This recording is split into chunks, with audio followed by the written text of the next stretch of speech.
Today, I'm joined by Brisbane Broncos winger Ash Werner, former Australian bobsledder, now NRLW player. She scored two tries in 3 games. Her side sits fifth on the ladder with 3 wins and 3 losses. Welcome, Ash, and thank you so much for coming on. Thank you so much for having me. I'm super excited to be here. So talk to me about your journey into rugby league. Like, did you play as a kid? What happened? Like, what's the story? I feel like I have a very non-traditional story and pathway into rugby league. I've obviously been a bobsledder. Well, not obviously, I've been a bobsledder for the past sort of 6, 7 years.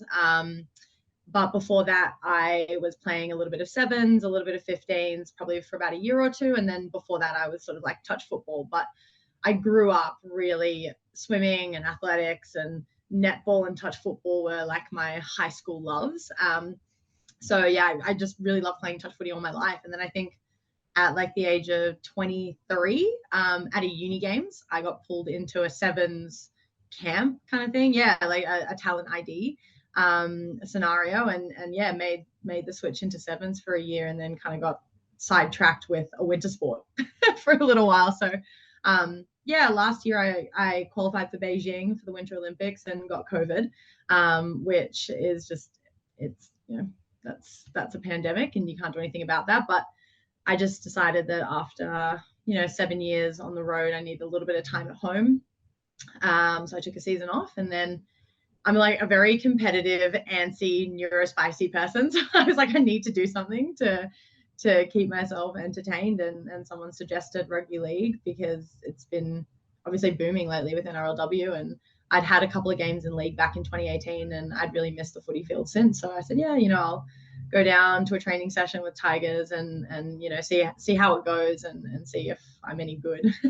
See how I go really. And yeah, then it kind of just snowballed into now I'm a Brisbane Bronco, which has just been the most amazing, crazy whirlwind journey, yeah, ever.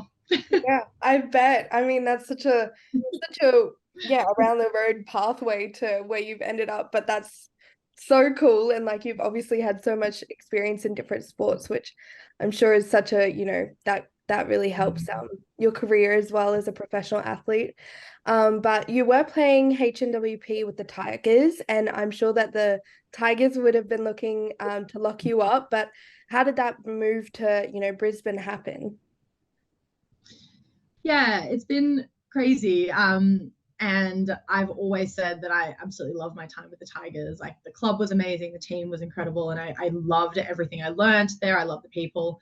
Um, there are a few things that happened for me at the start of the year that kind of pushed me towards making the switch to the Broncos, and that was, a very close friend of mine passed away just before round one, and he was a big impact in my life, and I felt that I just needed a little bit of change of scenery in order for me to really take this opportunity with both hands and run with it, and that was ultimately what sort of pushed me to make the decision to move to Brisbane. Yeah, of course.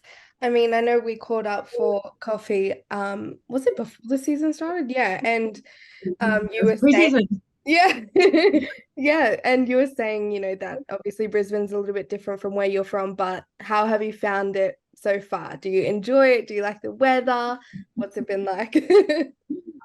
Oh, I love Brisbane. I got to admit, for me moving here, like I said, it was a really big decision, and not only was it like the environment and everything that had happened at home that helped me make the decision, but obviously like the club in itself and the people that I'm getting the chance to work with at the moment was such a huge draw card to Brisbane that I'd never genuinely thought about the city of Brisbane. Mm, And I had only been here once for a day when I came to check out the facilities. And I realized on my 10-hour drive from Sydney to Brisbane, like, oh my gosh, I've actually never really been to Brisbane. So it's been a learning experience. I love the city. The city is beautiful. Like, it's so easy to get everywhere. And I say this to everyone, there's just like no traffic. I know a lot of people in Brisbane think there's lots of traffic, but compared to Sydney, there is no traffic. And there's also no toll roads where I go. So yeah. it's super convenient. It's very warm all the time. And for a winter athlete who's gone from winter to winter for the past 7 years, it's very nice to have a tan in winter. And yes, this is my tan. And I'm copping a lot of heat for that. but yeah, no, the pace of life is so much slower than Sydney. Yeah. Yeah, it's just a very different lifestyle, but I'm really enjoying it here. That's awesome.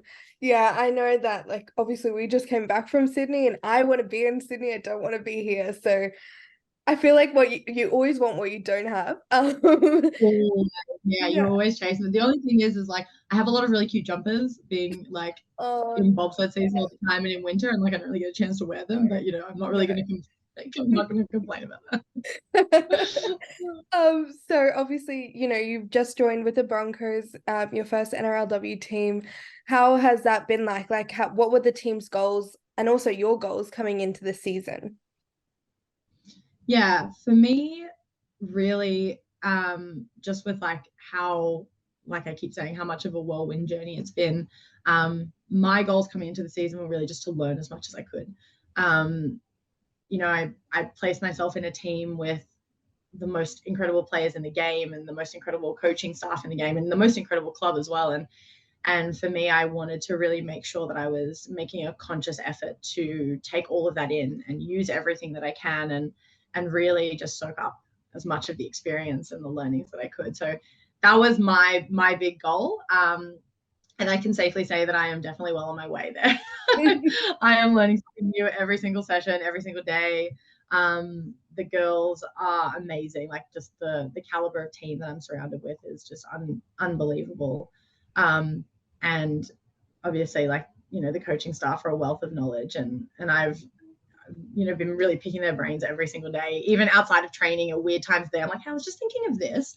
And, all the coaches are like, okay, Ashley, let's talk through it. And I'm like, thank you. That's the way I am. Yeah. But yeah, no, it's been pretty mind blowing for me. And just having the support from the club and having the I guess like with bobsled, it was such a different sport that I never experienced the amount of what's the word I'm looking for? Just like people know who you are Mm. now, and Yeah, yeah. it's just amazing seeing where women's sport is going, and then also being exposed to all of that. And obviously with the Matildas, it's been such an amazing time being in women's sport. And I know I've like not really answered the question. I've gone in Yeah. this really No, weird roundabout that's fine. way, but yeah, I think for our team, one of our goals was just, I mean, every team wants to win. Mm. And I think that you can see in our game that we've been building so strongly through the season, and it's just been such an amazing team and environment to be a part of. And Yeah. yeah, I'm just filled with so much gratitude. I'm getting emotional just like Oh, thinking about it. no. It would Long-winded answer. no. Oh, those answers are good. It keeps me from talking, so I'm happy. But no, I can appreciate how, being a female athlete, and obviously you've experienced it in bobsledding, but to be in a sport now where you're getting recognized and that your performance is actually being looked upon and, people are wanting to aspire to what you're doing is I can imagine how amazing that would feel. And just knowing that you're inspiring the girls is, yeah, I could imagine. So I'm very proud of Yeah. you. It was cool. We had a clinic the other day for young athletes, both Yeah, men, like boys and girls, yeah, after training one day. And I was chatting to one of the mums, and she was saying how inspiring it was to see the NRLW girls. And we were having this conversation. It genuinely dawned on me that these young girls, they're maybe like 5, 6, anywhere up to like 12, they would never know a time where being a professional rugby league player for a woman wasn't an option.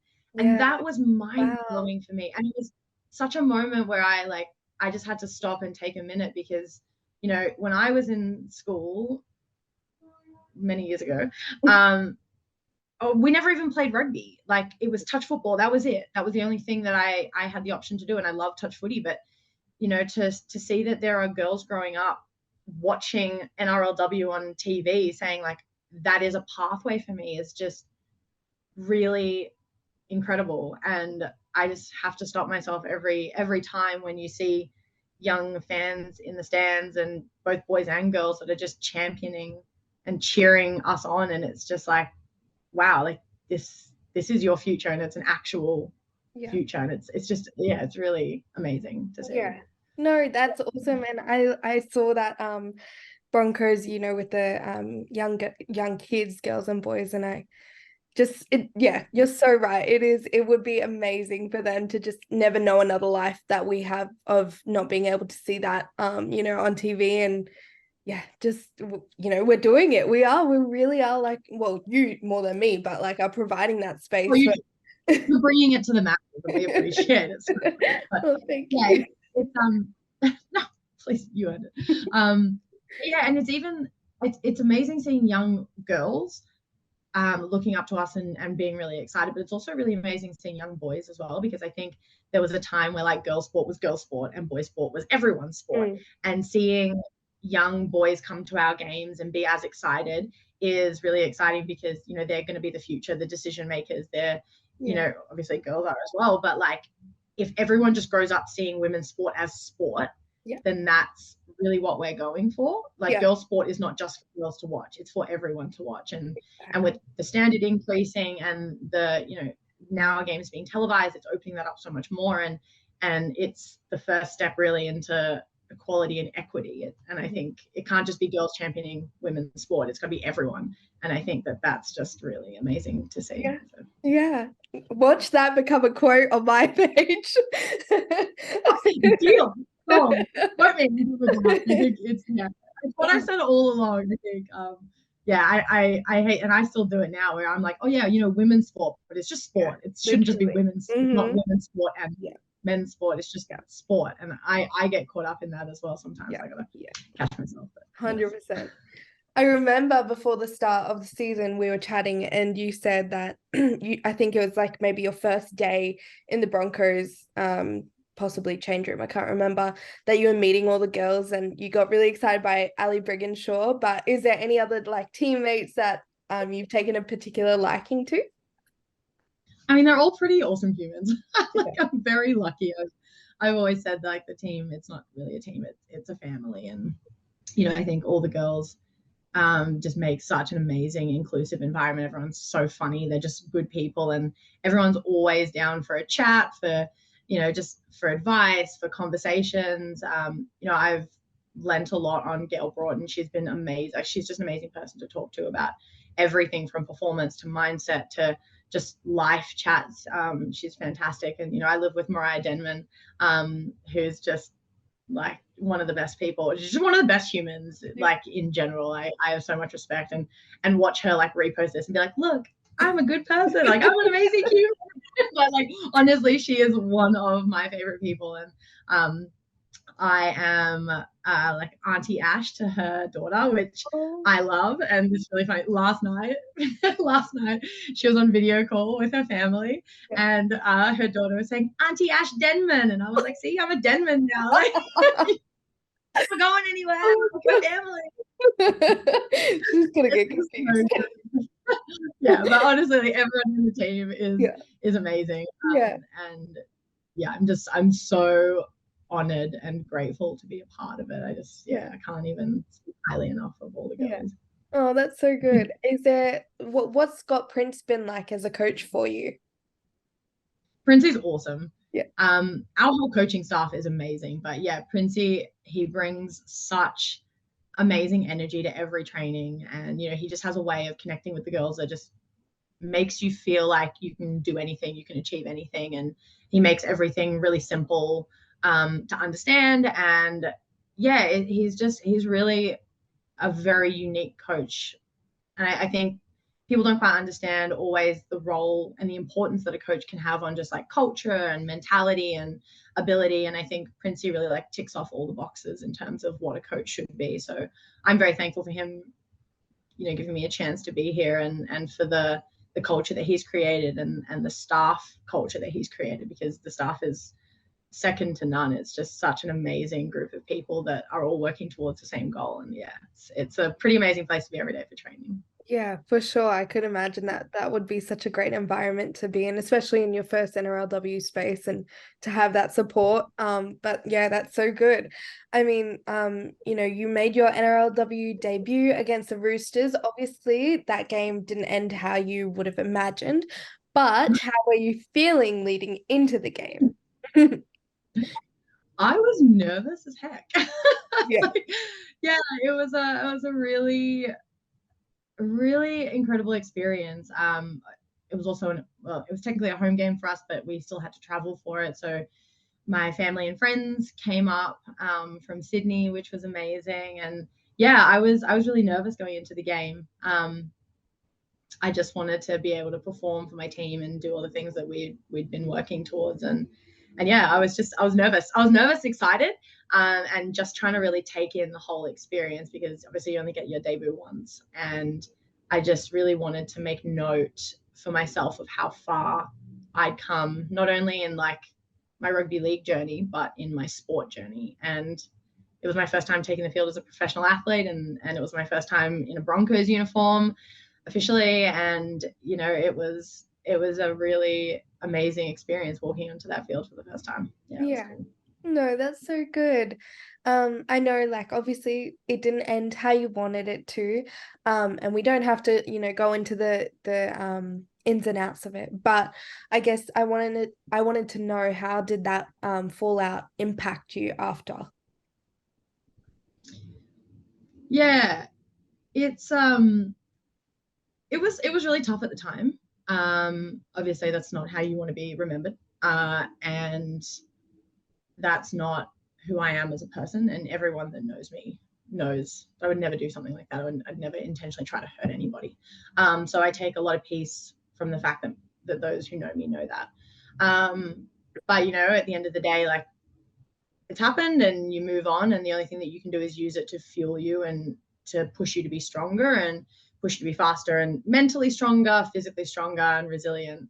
And that's really what I've tried to do, and just take every single day, one step at a time, and really just put my best foot forward to continue using any time that I had, to really make sure that when I got to step back on the field, that I was in the best shape that I possibly could. So I think I did that, and I've been doing that, and I'm really proud of how I've overcome that. But also, like, I'm very thankful for the club and the people that I have around me, and the support. And it really showed me how much the Broncos is not just a team, it's not just a club, it really is a family. And Yeah. and I can't thank them enough for just how supportive everyone was, and how much they showed me that they had my back. So very thankful to my support network inside and outside of footy.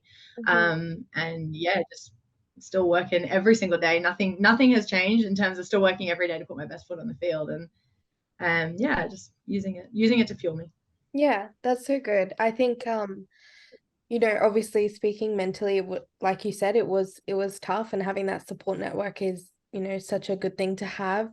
Was there things that you did within those 2 weeks, like that you could, say if there is a young girl out there who has just experienced something similar to you, and then she's not able to play for a few weeks, what's your advice to her to kind of, get through those 2 weeks or get through that week or whatever, and, push forward and be ready for when they're back on the field?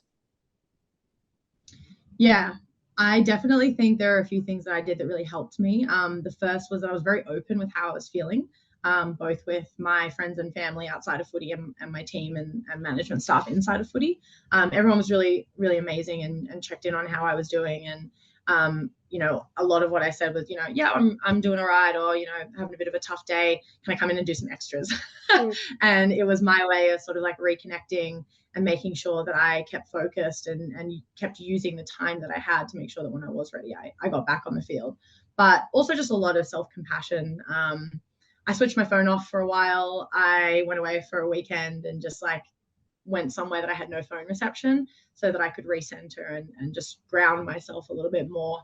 I think staying away from media, for example, if that's kind of what's going on, is a really, really important part. Mm. And just connecting with people that know and love you, because they're going to be the people that are going to be by your side no matter what. And the other thing that I did that was really important for me was making sure I got around the girls.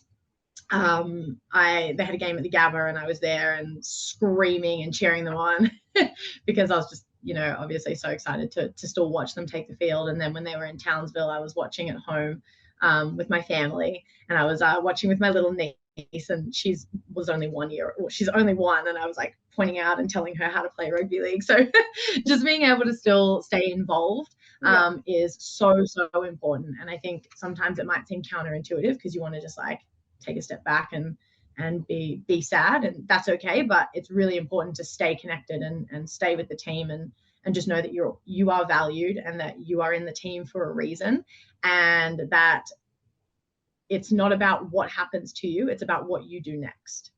And that was the thing that I just kept telling myself. And so, you know, at the end of the day, things are going to happen to you and you have no control over that.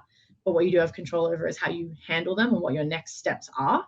And really take a lot of power in the fact that you can narrate your own story. Yeah. Oh my God. I feel goosebumps. Oh my gosh. Wow, that's just like don't even have any words. Like that's just it. Oh, wow, Ash. And I'm It's so glad. true. Yeah.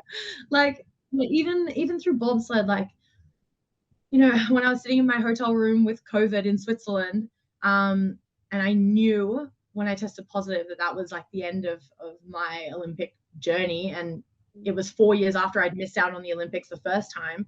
You know, at that stage, like there's nothing you can do, and I really obviously struggled with that. I was in a hotel room for 2 weeks by myself. Well, I had my teammates there, but you know, I wasn't allowed to leave the house. I wasn't allowed to do anything, and all I could do was sit with my feelings, and that was obviously incredibly difficult. But I think when I came home, it was a good opportunity for me to refocus and really do a life audit and see, like, me as a person, what did I want to do? Who did I want to be? Where did I want to go? And you know, with my sport, where was I? Was I aligned with where I wanted, and where did I want to go with that? And I think that if you can be bigger than the thing that happens to you, then you're always going to use it as a learning opportunity. It's never going to be a failure. It's never going to be a setback. It's just a hurdle that you're jumping over to get to the next thing. And, you know, if I hadn't missed out on the Olympics, I might not be here. And in hindsight, you can say, like, that was one of the worst experiences that's ever happened to me, but it's led to one of the best experiences. And if I just have that long-term view here, where that was a really, really hard situation, but how am I going to use that to turn that into the next best experience? That's the only thing that I can do, because I can't change that, but I can change the next part of my life. Oh, so that's so good. Oh, wow. Just, you've got it all together. I just, amazing. I should just get business cards printed up. Resilience connoisseur.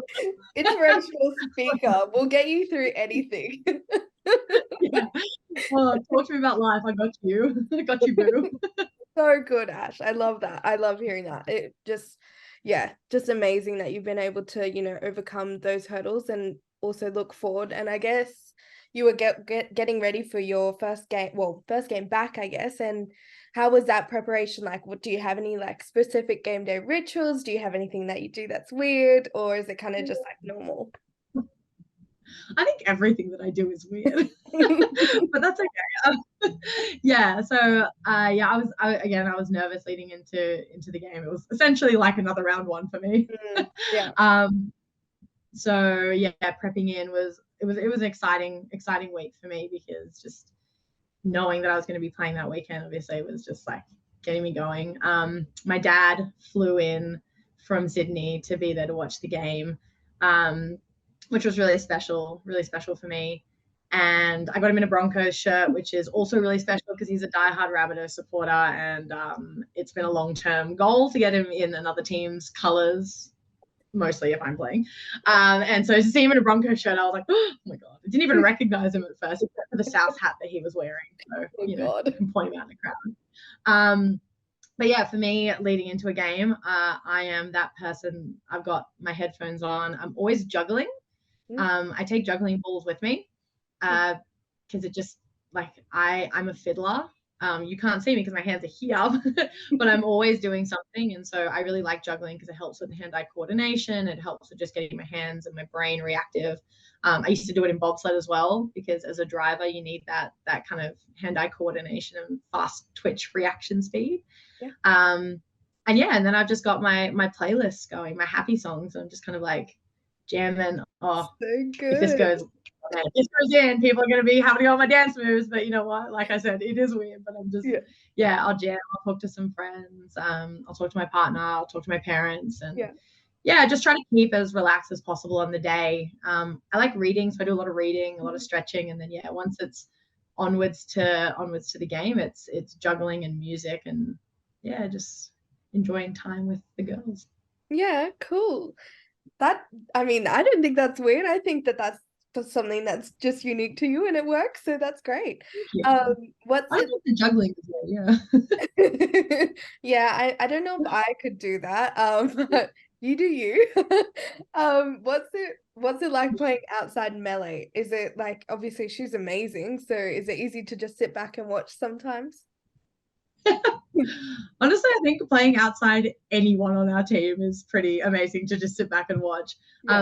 Melee is just an amazing player. Like there's just very few people in the game that are as strong and as fast as her. And half the time when I watch her take off, I'm like, oh my god, I'm like, oh my god, I got to be outside there. I got to be there. But it's been really amazing to learn. She's obviously an incredible athlete, and she plays a very different style of footy to what I'm used to being on the outside of. So it's been a really good learning experience for me. But just learning from everyone on the left side has just been amazing. Playing outside of Gail and Tassie and Melee, it's just I'm just every time anyone asks me, I'm just like, I'm just amazed at everyone in our team.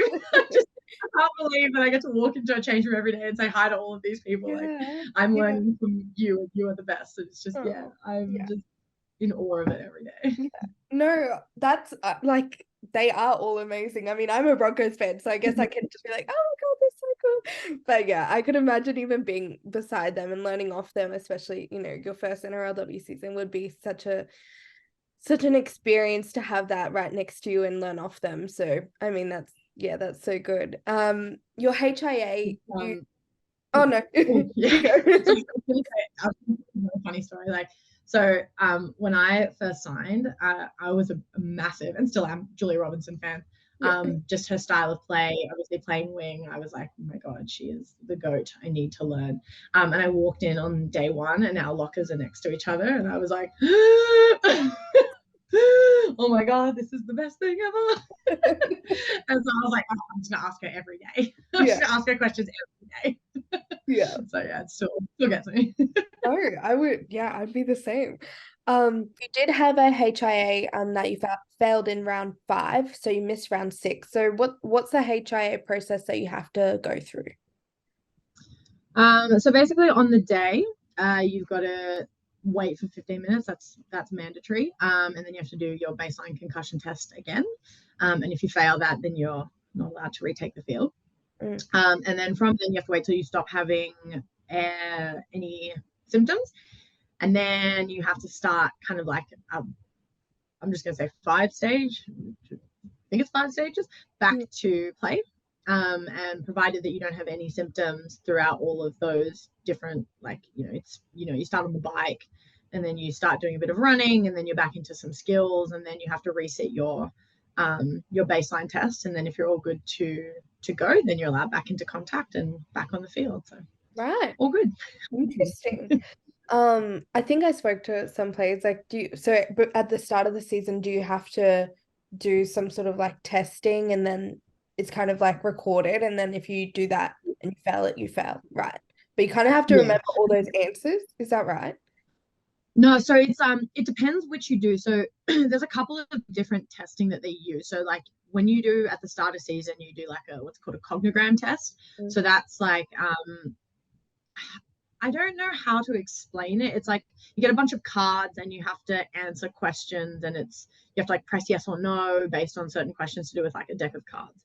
And it kind of times your reaction time and how many answers you get right and wrong. Right. And so when you're on the field though, when you get taken off, you have to do like walking in a straight line. You have to like follow like a pen or a finger with your eyes, remember 10 words, which is really hard on the best of days, let alone when you've just got and then you also have to do like, say the months of the year backwards, also really difficult. And then at the end, you have to like remember the words again. So all those are really hard when you're in like a high adrenaline situation at the best of times.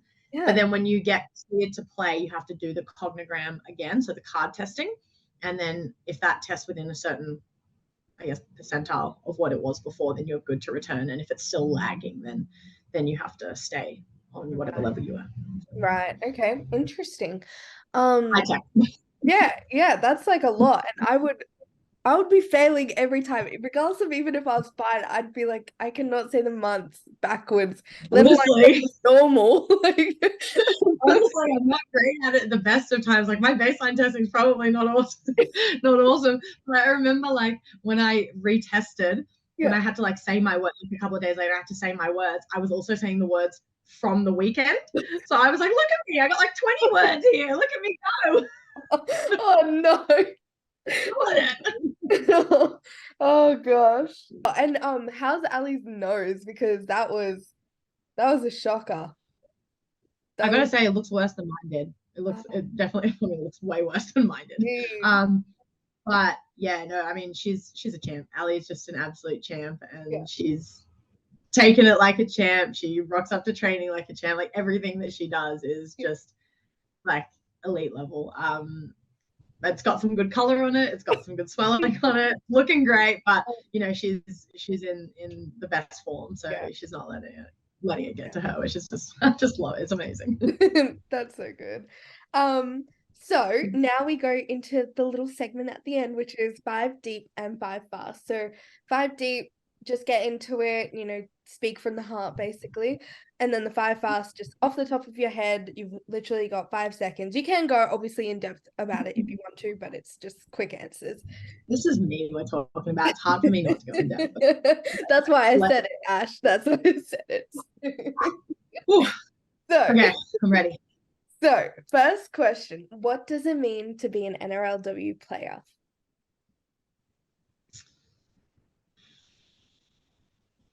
Ooh, yeah, that is deep. Um, it it means to me shaping the path for the future.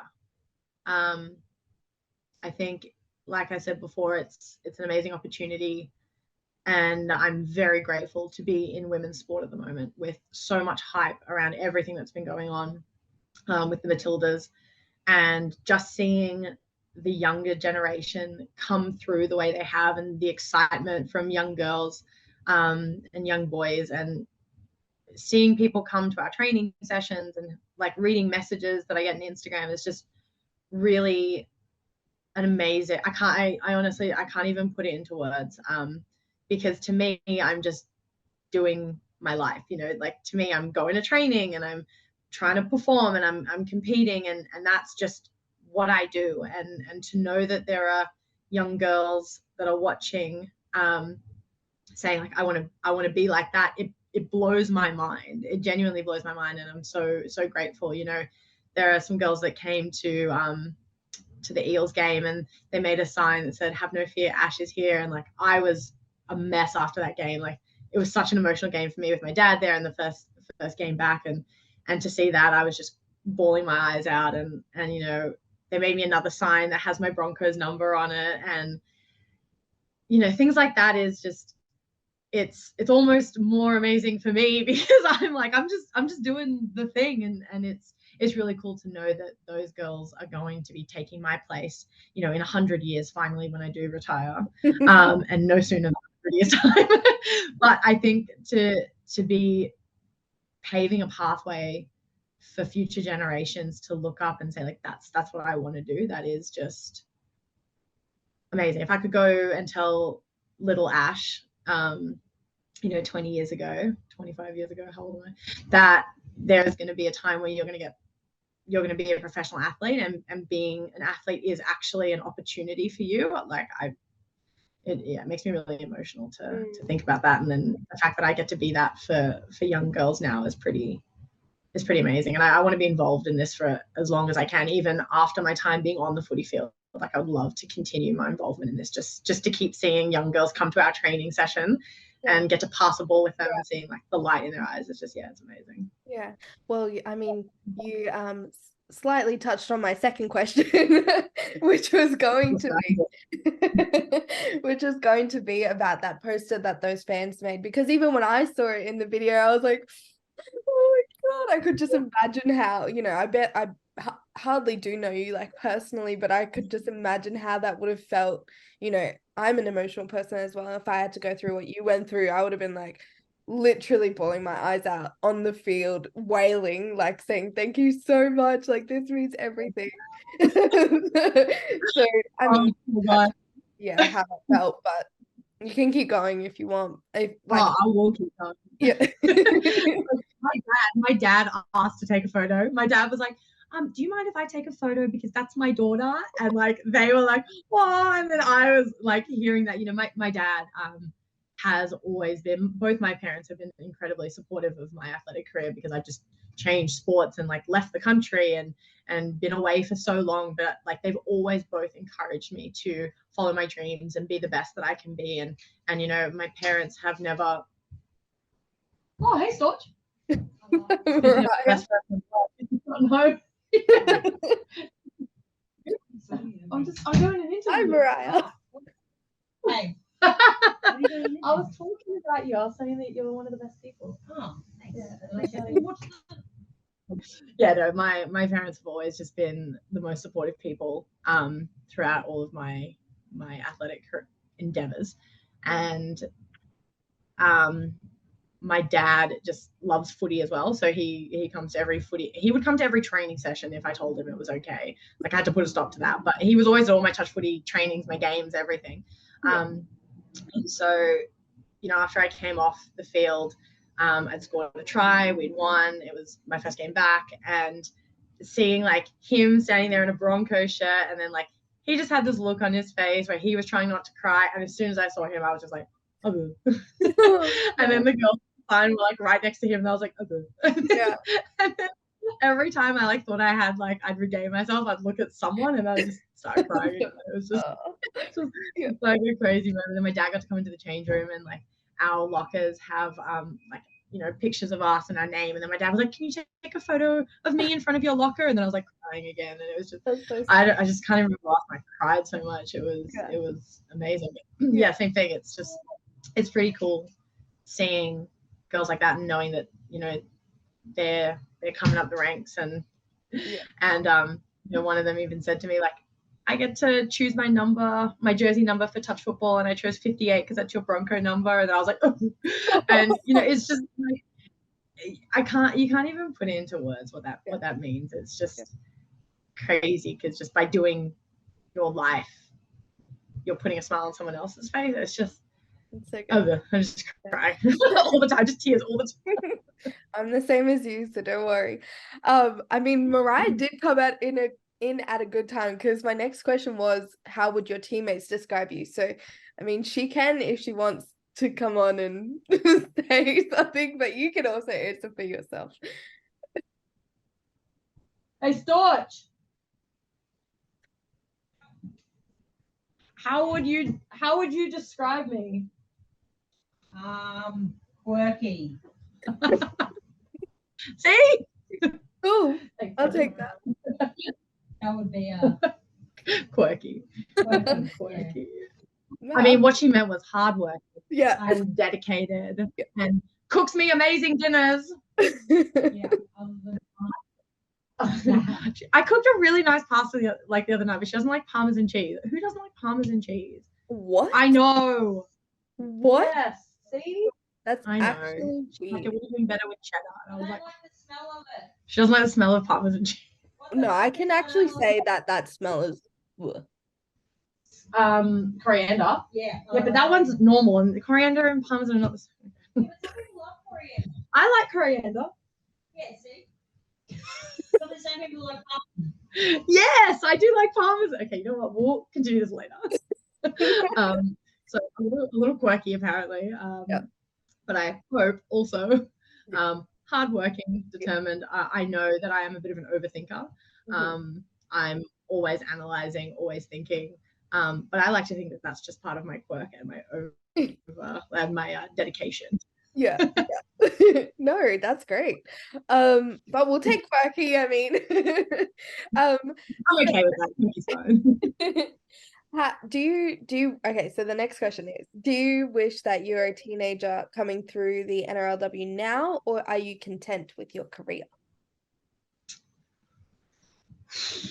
Whoa, man, I have two answers for this. Firstly, no, because the kids coming through as teenagers now are really doing some really scary, amazing things. So I feel like I came in at a good time. No, it is really amazing seeing the caliber of athletes that are coming through the ranks, and it's really exciting for the game. Yeah. In one way, yes, I really do, because I wish I had another 15 years of footy ahead of me.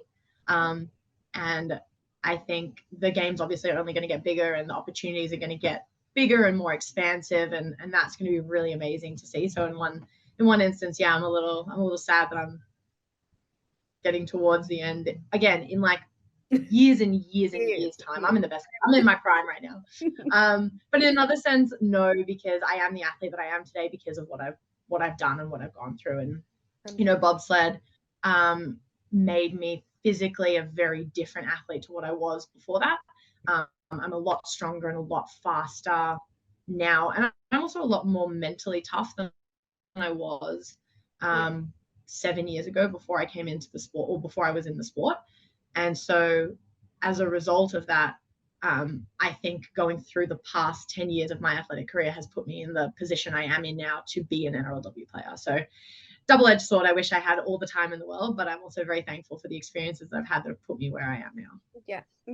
No, your answer is just amazing. I don't to start talking. If I stop talking, I think I'm like, how do I word? Don't stop. No, you're so good. This makes for great content, so I'm very happy. Please make me look good. Cool. No, of course I will. What's the biggest lesson that you've learnt this season?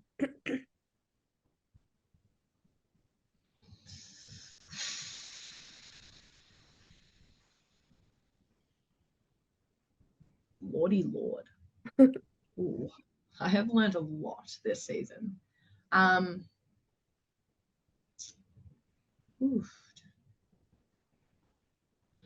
think the biggest thing I've learned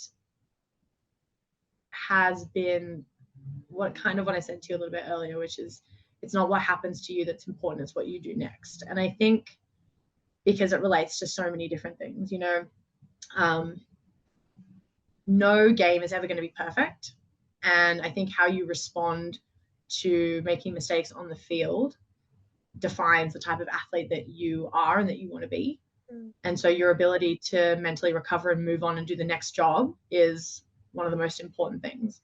And then I think on and off the field, that can be used as well, because whatever happens to you, adversity is always going to be a part of life. And if you are always thinking, how can I use this to better myself, then you are always going to be a better, more fulfilled and happier person. And so I think that just encompasses everything that I've learned this season in just like one sentence, because it's just what you do with what you're given is what makes you and what makes your life how you live it. But also the family and friends are definitely like one of the most important parts. And I think like having a strong support network for me has been one of the most crucial things, obviously having to relocate as well. And so being very grateful and appreciative of the people around you, inside footy and outside footy, has also been another lesson I've learned. Is just, I thought I was grateful and appreciative before, and I've just found another level of appreciation for the people in my life. So I'm very humbled. I've been very humbled this season. And that's been amazing. Yeah. Oh, that's so good. Oh, I try not to be a weirdo on my page because people obviously don't know me that personally, but I'm gonna cry. So I'm really trying not to cry because you're speaking to my heart. And, I think a lot of people will need to hear what you've got to say and it'll really resonate with them. So I'm really excited, and I just love that you can be so vulnerable and honest. And, I think that that's such a great thing to have as a person as well as a player, because people are gonna, not that you're doing it or saying it to show people that that's who you are or anything, that's who you are naturally, but I think it'll just allow people to resonate with who you are as a person so much more and appreciate you as a professional athlete as well as an individual person. And it's just such amazing, just so great to have this conversation with you, honestly, like just amazing. But anyways, we're going to go to the 5 fast questions because Wait, can I say one more thing on that? Yeah, of I'm course. say one more thing. Yeah. Firstly, thank you very much. It's really, it's really nice to hear that. I think for me, my character is one of the most important things to me, and I've just really been working on trying to show my authentic self, because I think especially as an athlete it can be really hard when you're in the public eye, and any mistake that you make is going to be seen by everybody on the field or off the field. I think it's definitely been a bit of a shock, because I'm used to being in a sport that not a lot of people really knew much about or like really cared about, if I'm honest. But so that's been a really, really big shock. But I think, one thing that's so important that I've also really learned this season is that it takes such an army to get one person onto the field. And like, you don't see, when you watch a footy game, you don't see the hours of training. You don't see the hours of extras, the days that you went onto the field when it was raining to catch high balls, the days that you were out there like trying to kick grubbers, the days that you rocked up to training early and stayed late to practice your tackle technique, and the conversations where like you're calling family members after a hard session, like, needing that reassurance, and where you're on the sideline. Oh my God, I'm going to cry now. Like seeing your dad crying because you've scored your first NRLW try, like those moments I don't think they go noticed by the majority of people.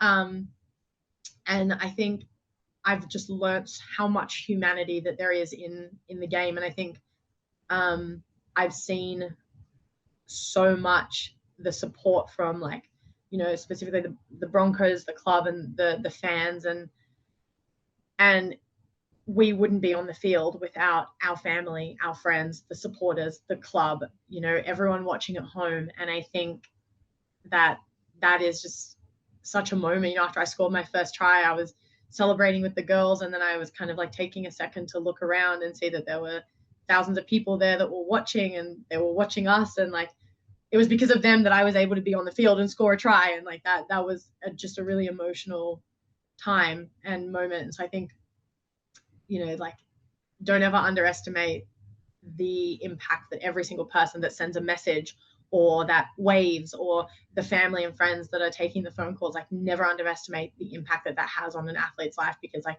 it's a hard life being a professional athlete. It is amazing and a whirlwind, and it's crazy, and it's insanely fulfilling on one edge, and then it's some of the hardest things that you will ever do, and having those people around and having that support, like it makes getting on the field like look easy. Yeah. So very grateful. Yeah. Oh, I don't have anything to say. I don't know what to say. I'm warm now. The fast questions. Yeah. Yeah, exactly. Let's go to the fast questions, and then we're Ash, I think your career after this is to do a podcast with me, and we'll be amazing. Let's go. Yeah. Let's go. I'm in for this. I can talk for hours if you haven't. You can talk. I can cry. People can listen. It'll be perfect. Match made in heaven. Okay. So the 5 fast. So who's a teammate you hate having to tackle at training? Melee. Yeah, I thought that was she yeeted me into 2030 one day. Man, I went to try to. I stood up. That was a stupid idea. Okay, what's your biggest strength on the field? My speed. Mm-hmm. What's who's the most annoying person in the team? No one. No one? No one. Well, There is okay. no one that Not I even don't Mariah. love to see. Not even. Nah, she's like, she'll kill me for saying this, but like, I think we're like sisters now. I know she has a lot of sisters, so I'm just going to slot myself into that family because I love her family. So like, I'll just say it's like a sibling relationship, but nah, I'll just say like she has made my season what it is, and I hope she's listening right now.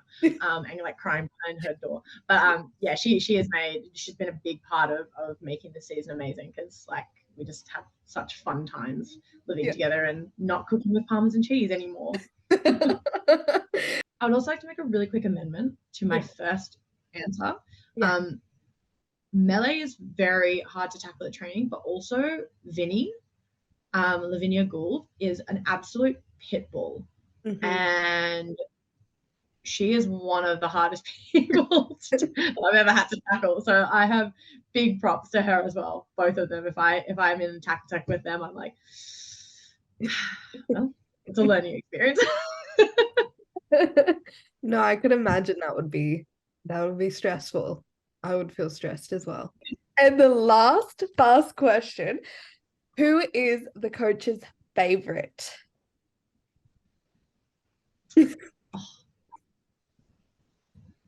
No one. Everyone. Okay, well, I'll take that. I'm just trying to get some gossip out of you, Ash. Nah, I think everyone on the team is the coach's favorite, because everyone puts in 100% every single time. Yeah. Okay, right? that's perfect. That we can that. But it's probably you, right? No. We're all favorites. I'm sure Wardy is sick of getting texts from me at random times of day being like, hey, quick question. She's like, oh, that's so good. Okay, well, that's the end of our 5 fast questions and 5 deep. But yeah, I just want to say thank you so much for being the most amazing person, the most honest, transparent, just amazing to talk to you, amazing to hear from your perspective in so many different situations and scenarios that you've been through in your life, you as a professional athlete, moving forward in your career as well, and trying to inspire young girls. But this has been such an amazing and inspiring conversation for me as well, and I can't wait for other people to listen to it, because they're just going to be in awe of who you are as an individual, as well as a player.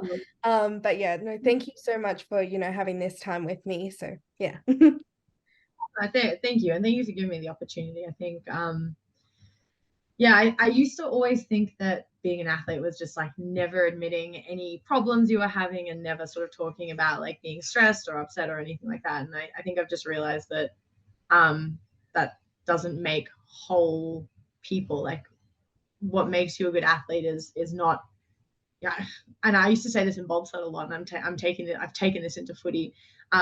Courage is not having no fear. Okay, wait, let me just say this. I did not make up this quote. I don't want to be, but I love this quote, and I used it a lot in bobsled, and I use it a lot in footy. But it's, courage is not the absence of fear. Courage is having the fear and being able to do it anyway. And I think a lot of people and a lot of athletes as well can be really scared about being open and saying they were struggling or saying they found this difficult. And I just want people to know that like we are human, and that there is no shame in the struggle. There is no shame in having fear, and there is no shame in having a day where you just feel crappy, like that is just human. And being able to take those and perform as well, and being able to take those and use that to fuel you, that's what makes you a great athlete. It's not having no bad days, it's using your bad days to make better days. And I find a lot of strength in that, and so I hope that other people can find a lot of strength in that as well. Yeah, I'm sure that they will. Honestly, I think you've inspired them so much, so I think that it'll just be, I'm so excited to get this all out. I just want to immediately, even while we're talking, make you look good. Well, thank you, because I've been doing a uni assignment, because I'm studying my master's. So I'm like working and studying my master's, and I've got an assignment that's due on Sunday, and I've spent the whole day working on it, so I needed a bit of a break. So thank you. Sorry for taking up so much of your afternoon. No, it's okay. I've got a futsal game, and then I'm going to the Broncos game tonight. So I was about to say, like, watching Broncos fans go to Suncorp over Yeah. there, and I'm like, I'll just stay and do my uni assignment. La, la, la, la, la. Yeah. No, well, thank you so much, Ash, for everything. I've loved talking to you so much. And like I said, I can't wait to get this out. It's been awesome. Well, thank you. Like I said, make me look good. But no, thank you for what you're doing. Thank you for your time, and thank you for everything that you're doing. And I think, yeah, you've obviously reached so many people with your content and how you're going about everything. So thank you for putting our stories out there and doing your part to enhance women's sport as well, because you're a big part of NRLW. Oh, So thank you. so Don't you cry because I'm crying. We can't do anything. Obviously. We just need to leave. We just need to leave. Guys, that's it. That's the end of this video, this interview. I love Ash. Ash loves me. We're amazing. You guys are amazing. And we will see you next time. And we're starting a podcast in 100 years' time when I finally retire, and it's all happening. Exactly. We've got time for content. If you have content ideas, let us know. Oh my God, you're already on it. You're already on it. But yes, I will end it. Yeah. But yes, thank you so much. And I am going to finish the interview now.